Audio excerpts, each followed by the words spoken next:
Today I'm going to talk about how to curate prints. Curating is just kind of cleaning up before you decide on the edition. Sometimes prints are not centered, they have to be torn down or cut to size. Sometimes prints have some dirtiness or fingerprints, and it's possible to remove some imperfections. So curating, it just means to clean it up or touch up. For the first part, how to center the print. So right now I have this print here that is a little off center. So I'm going to show you how to do a deckled edge. So this already has a deckled edge, and so I continue it all around. For this one, I think that I'm going to have this with equal border. And so I'm looking at this. And the shortest border is 1 inch. So what I'm going to do is mark the back from the border of the plate 2 inches. And I'll show you how to tear this.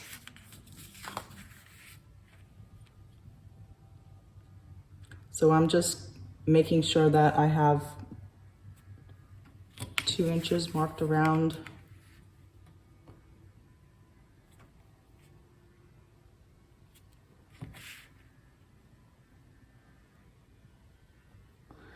Two points makes a line, so I make sure that I have 2 points, sometimes 3 if it's a large piece, just to make sure. So this one was the shortest edge, and I'm going to tear this part down first. So you want your print to be facing down.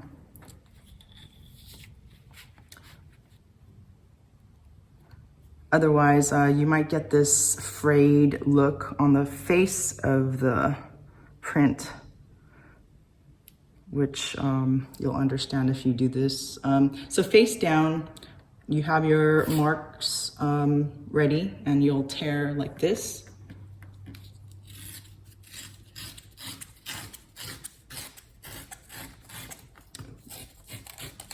If it's not perfect, you can go back and tear a little bit more. But this gives this deckled edge, this sort of handmade or hand-torn look. I didn't do that very well, but it won't look so bad when I turn it around. And here I have my marks here. So you could tear it like slow, like what I just did, or you can tear it a little bit faster. Faster is a little bit cleaner. This one's a little bit tight, so you have to have a little bit of practice, but this is possible. Just might take a little effort.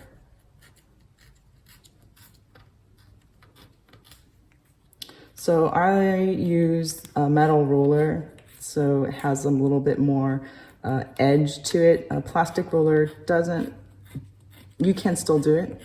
It doesn't have a sort of a sharp edge as this metal ruler.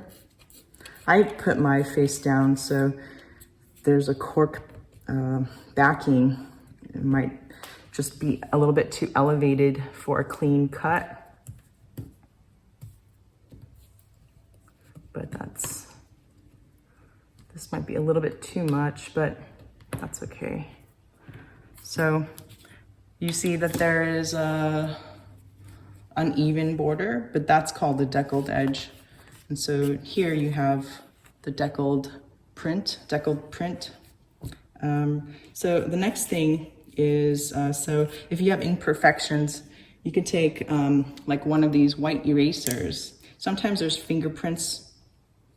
Here's a little imperfection. Say that was maybe a little piece of ink, possibly. What you can do is take, after the print is dried, You can take a sharp X-Acto blade and kind of pick off some areas. This is not a real ink spot, but if it was an ink spot, say like here, which is a little bit distracting because there's an sort of an even border, but there's like a little bit of dirtiness here or a little smudginess on this corner. So what you can do is take a little razor blade or X-Acto blade, a sharp one, not a dull one, and you can kind of pick off some of this.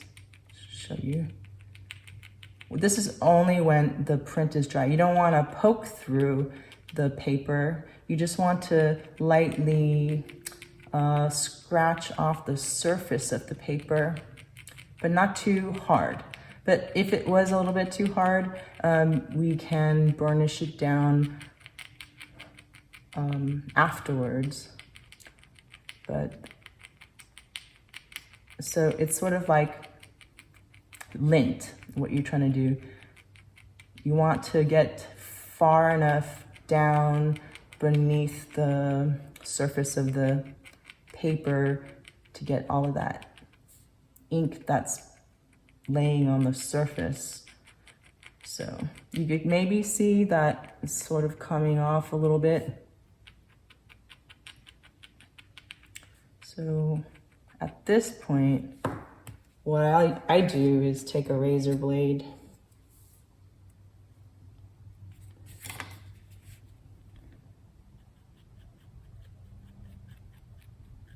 just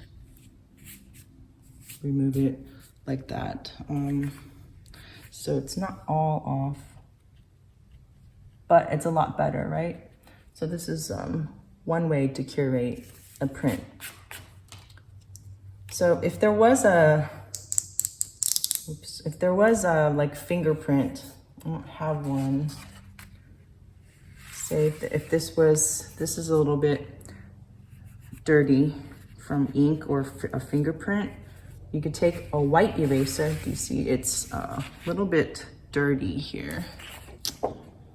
It's a little bit dirty here and here.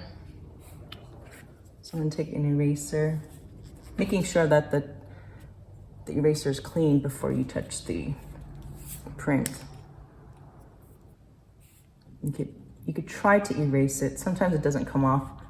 The Akua tends to be water soluble, so it gets into the paper a little bit deeper. But sometimes if it's your fingertips that make your print dirty, then you can just erase this from the surface. So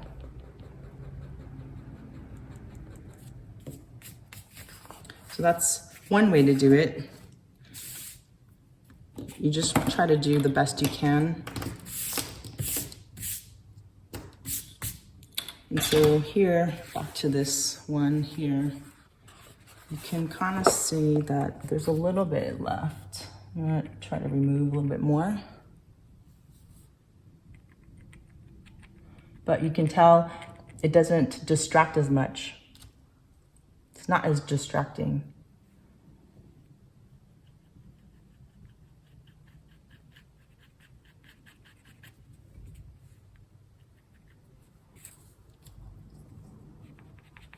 So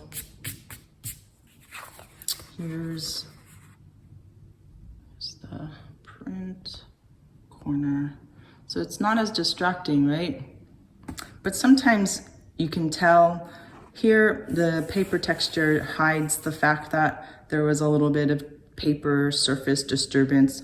But if it was really obvious, what you can do is take the similar paper, the same paper that you use to print. If it has texture, you can take your the similar paper with another texture, the same texture, I mean, and burnish it down with the same texture on the top. This is sort of a trick, but you don't want to push too hard. You just want to push down on the paper so the fibers go down again. But not too hard, otherwise you'll burnish the paper.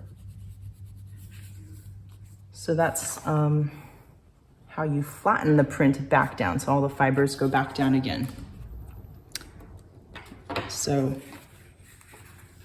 what I wanted to show you also, this is all before you flatten your prints, like re-wet and flatten your prints. So you want to curate them all before you flatten, and then you sign your prints. So here I've got a couple things that I wanted to flatten.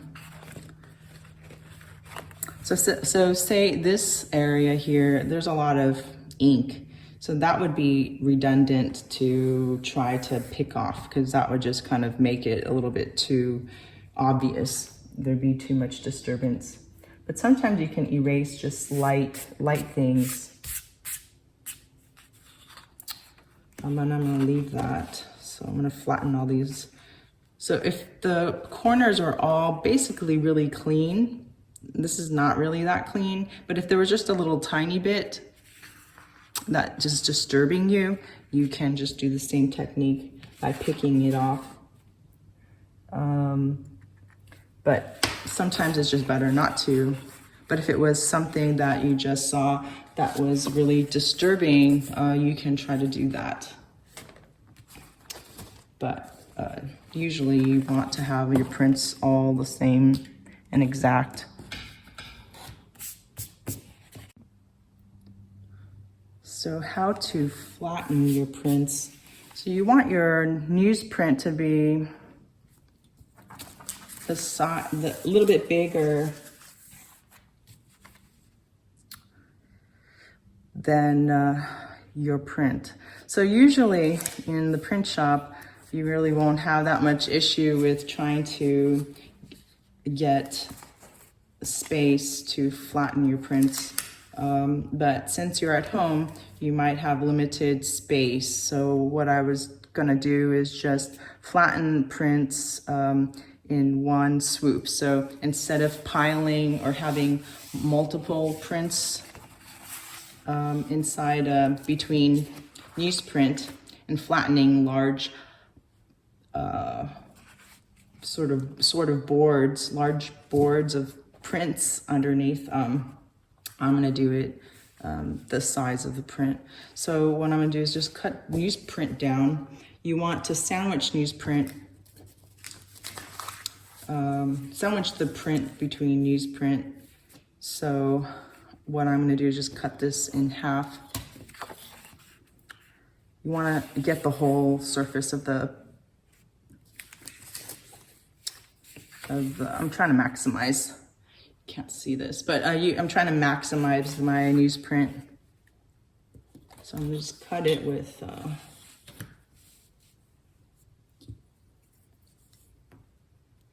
razor blade.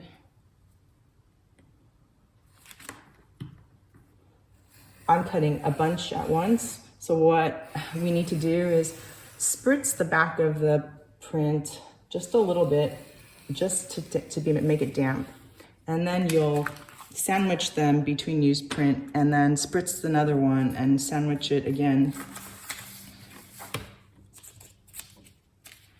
So, and then once that you put it underneath a lot of heavy books or heavy objects, then what you want to do is then take out the newsprint maybe every, like at least 3 times or so, to remove the newsprint, to replace it, because the newsprint or paper generally ripples. So that ripple of the paper, the newsprint is drawing out the wetness of the print as it dries. So it sort of relaxes the fibers, and then as it dries flat under the weight of whatever you're going to be using.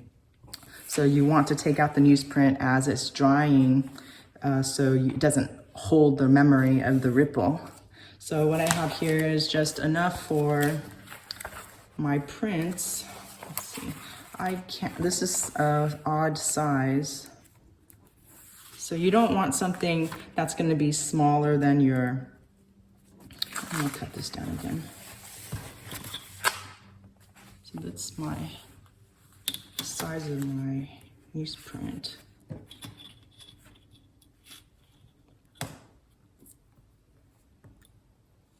So you don't want the newsprint to be too small, otherwise it's going to maybe leave a mark. It won't, you might see the paper mark of the smaller newsprint size. So it's not gonna be drawing out the water evenly. So I'll use that for something else. So here it is. I should probably cut a little bit more. I think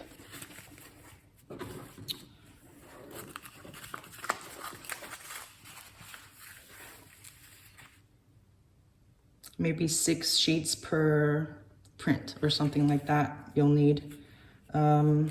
So I have this ready, and then I'll show you how to mist your print and then sandwich them, and then get some books, heavy books, and place it down on maybe your table or floor, and just leave it overnight.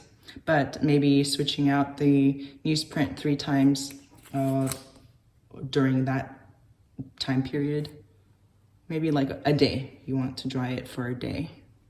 One thing is also, if you're going to do this as you're printing, I don't really like to do that so much, but sometimes it works out because there's not that much ink on your print.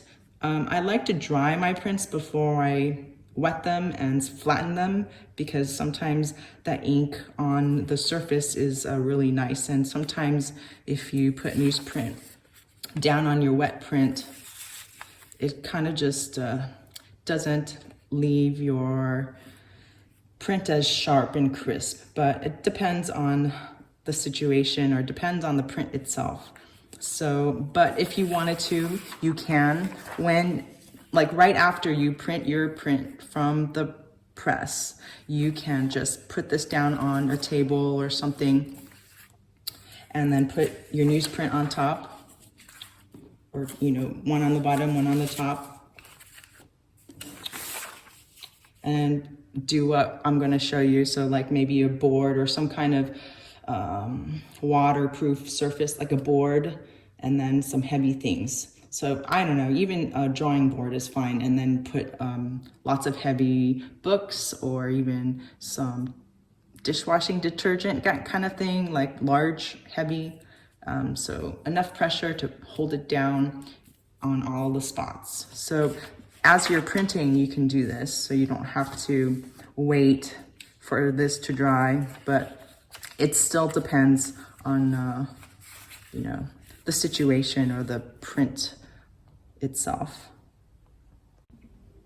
So how to flatten prints. So we prepared some newsprint. You don't have to prepare them. You can just use your whole sheet or fold your newsprint in half. So you also need your spray bottle of water and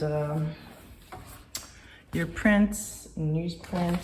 So usually for flattening prints, you'll need, what you'll be using would usually be called something called blotters.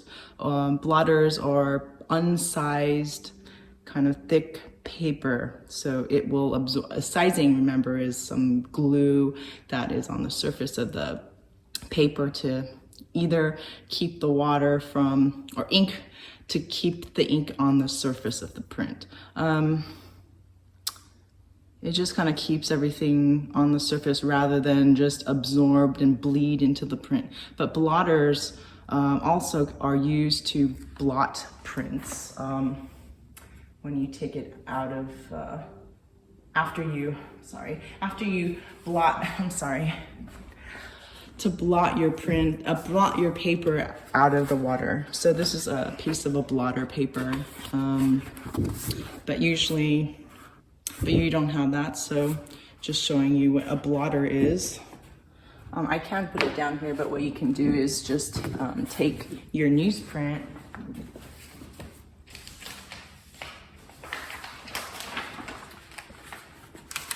and place it down. Also have prepared some heavy things. So I've got some heavy books, but the books here are covered. So this one is larger than my print, so that's a good size. It's larger than my print, so it will cover the whole surface. And it has a cover, so it has plastic on it. And then some heavy objects, so you could put it on top of your books. And if you have two large books, you can do that. Or if you have boards, or even a drawing board is probably good. You could do this on the table, but it was more convenient for me to do this on the floor. So what you want to do is take your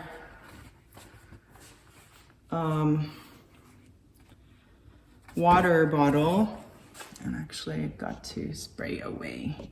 Let me just spray away. You want to spray away from the area. So, I'm gonna just spray here. So it's just a misting. That was it. Just a mist, like that. Sorry. I think you can see it. Just a little moisture. Can't really see it, but oh, here. Just a little bit of moisture. One little spray. So it's already starting to curl. So you know that's enough. I spray the back. And then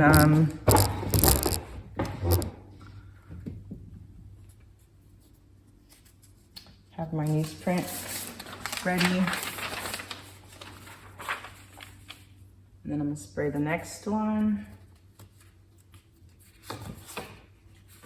Lightly front and back. I should show you again. So there's just a light mist of water. Can't see. This spray bottle it's like a little bit lighter mist rather than a spray like hard, sharp spray.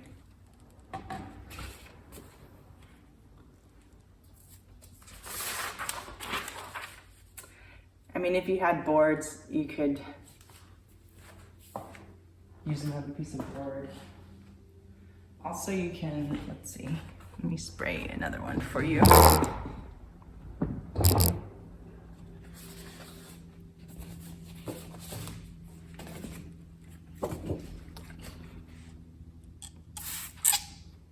Do you see that? There's just a little bit. So, let's see.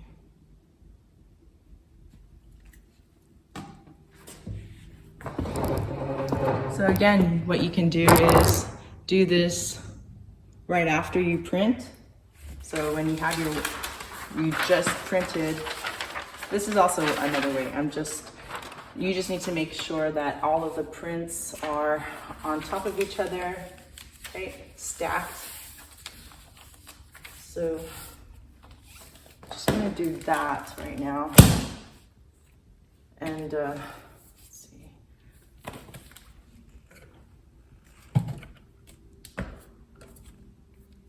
So it's heavy, you want a good weight. I don't know if that's gonna stay. Okay, so maybe in half an hour, I would come back and replace the newspaper so you can have fresh newspaper. So it's drying it. Right now, it's kind of relaxed. The paper's, it's still wet, it's still trapped, and then it's going to re-wet the print, and then it will relax it. And then as it's drying or it's being absorbed, the newsprint is absorbing the moisture from the paper, it will flatten back out again. So that is what you're supposed to do. So in half an hour, come back, replace the newsprint. I'll show you how it's gonna be looking ripply, and then within one day, maybe you could switch it out 3 times or so. You can maybe see if there's no more ripples, if the print looks flatter, and you just leave that maybe overnight. But again, if you're going to do this right after you print your print, then it might be just easier for you rather than do it all at once. See, I only have like that book. I have boards, but you don't have boards. So you can just maybe do it one at a time as you're printing, or do it flattening them as you're working. So I'll show you after half an hour how that looks.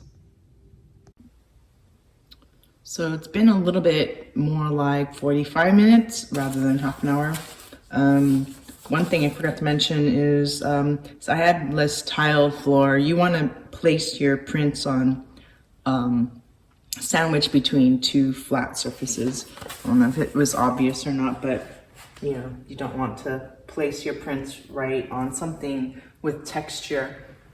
Maybe best not even on carpet, so something flat on both sides to flatten, to sandwich the prints. So here's, this wasn't so warpy. I'm just gonna set that aside. Actually, I'll just pile it on this side.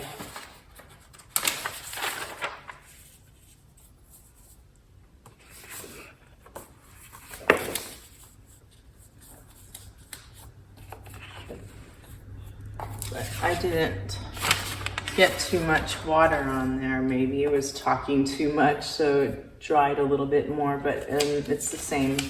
There's a little moisture. You saw it was bowing.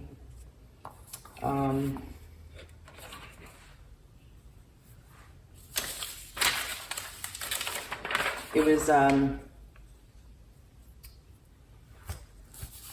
so there's a little bit of rippling on the paper. So I'm gonna just put this back on. Just put another one. And, I mean, you could use this again. I wouldn't throw it away. I would cut it up or use it for to wipe your plates, to protect your blankets. So, or do sketches. I think that, how did I do it before? It's like that. And so maybe do this, again, depends on how much water you had sprayed on there, but I would do this another time and then leave it overnight. So, and then I'll show you again how to do this sort of, again, I'll show you how it looks afterwards.